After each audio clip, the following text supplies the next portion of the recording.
attention today. Philippines damaged reef in South China Sea, claims Beijing. Claim comes as Manila prepares to file environmental case against China for reef damage. China on Monday accused the Philippines of damaging a coral reef ecosystem in the Nansha, Spratly Islands in the South China Sea by illegally grounding warships, state media reported.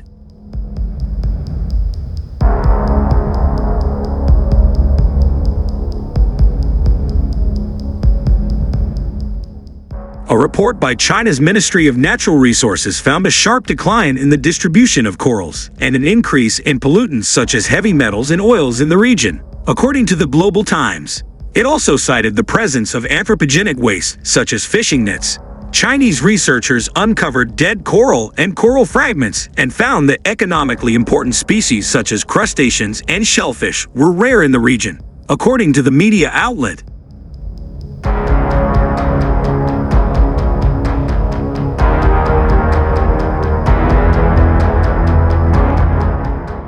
The ongoing territorial dispute in the South China Sea has seen both nations accuse each other of illegal activities and provocations.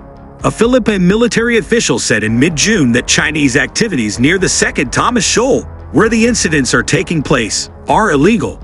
It claims the region, also known as the Ayungin Shoal, Baikou May, and Rena Jiao, is its exclusive economic zone.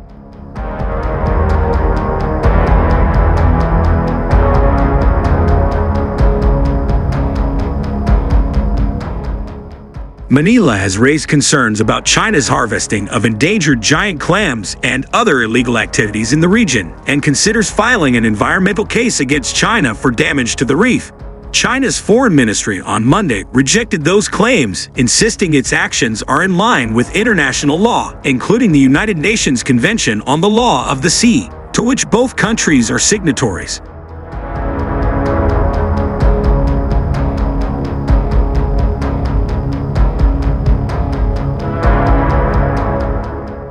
On other media, Russian corvette conducts drills with Chinese warships in Philippine Sea. The Pacific Fleet's Sovereignty corvette, together with a detachment of PLA, People's Liberation Army, Navy warships, conducted training to inspect a suspicious vessel during a joint naval patrol in the Philippine Sea, TASS cited the press service as saying.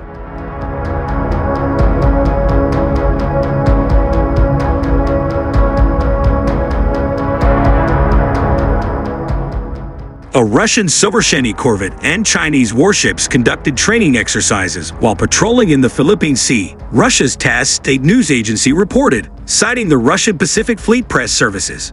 The Pacific Fleet's Sovereignty corvette, together with a detachment of PLA, People's Liberation Army, Navy warships, conducted training to inspect a suspicious vessel during a joint naval patrol in the Philippine Sea, TASS cited the press service as saying.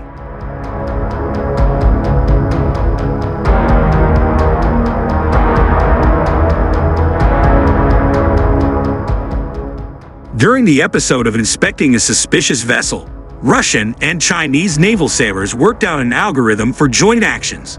No details were given on the origin of the suspicious vessel. Last week, the Philippines and China agreed to de-escalate tensions over the South China Sea, Manila said, following a violent clash in the disputed waters last month.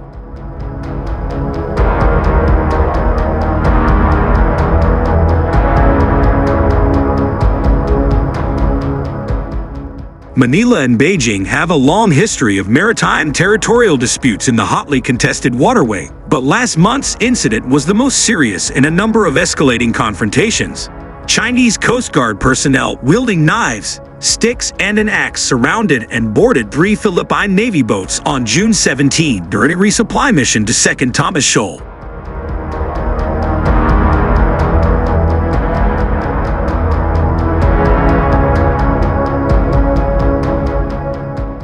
A Filipino soldier lost a finger in the clash, with Manila also accusing the Chinese Coast Guard of looting guns and damaging 3 boats as well as navigational and communication equipment.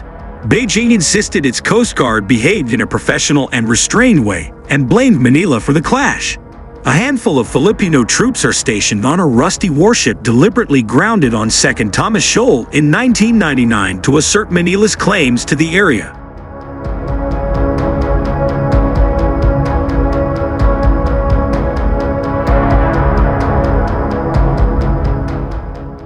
Philippine Foreign Affairs Undersecretary Theresa Lazaro and China's Vice Foreign Minister Chen Xiaodong had frank and constructive discussions on Tuesday, the Philippine Foreign Ministry said in a statement after the talks. The two sides discussed their respective positions on Ayungin Shoal and affirmed their commitment to de-escalate tensions without prejudice to their respective positions, the statement said, using the country's name for Second Thomas Shoal in the Spratly Islands.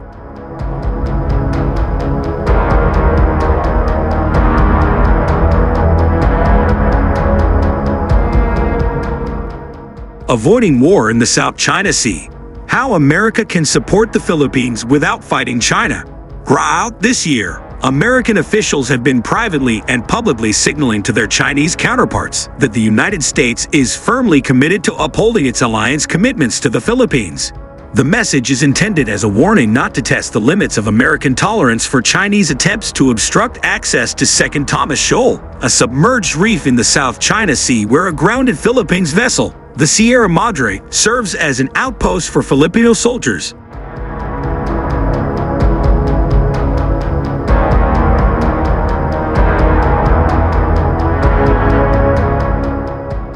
In May, Philippine President Ferdinand Bongbong Marcos Jr. delivered a keynote address at the Shangri-La Dialogue in Singapore, warning that if a Filipino citizen is killed by a willful act, it would be very, very close to what we define as an act of war, which could compel the Philippines to invoke the 1951 Mutual Defense Treaty with the United States.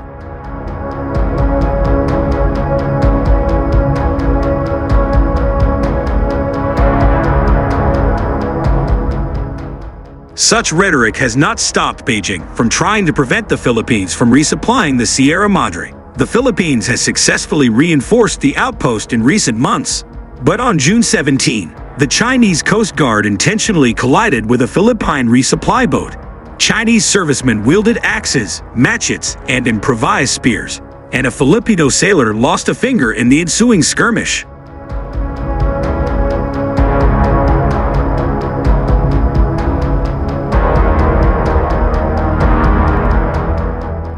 A video of the confrontation went viral. Chinese and Philippine vessels continue to operate close to one another. The risk remains high that an incident could result in the death of a Filipino soldier, potentially triggering the U.S.-Philippine Mutual Defense Treaty and bringing American and Chinese forces to the brink of conflict.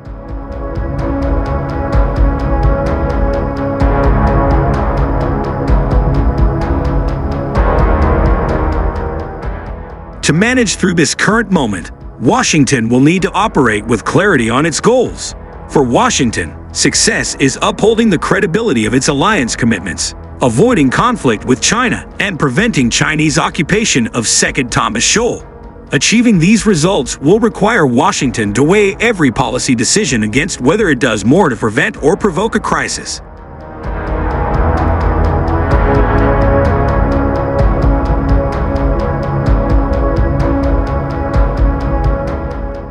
Second Thomas Shoal is a strategic challenge with a military dimension.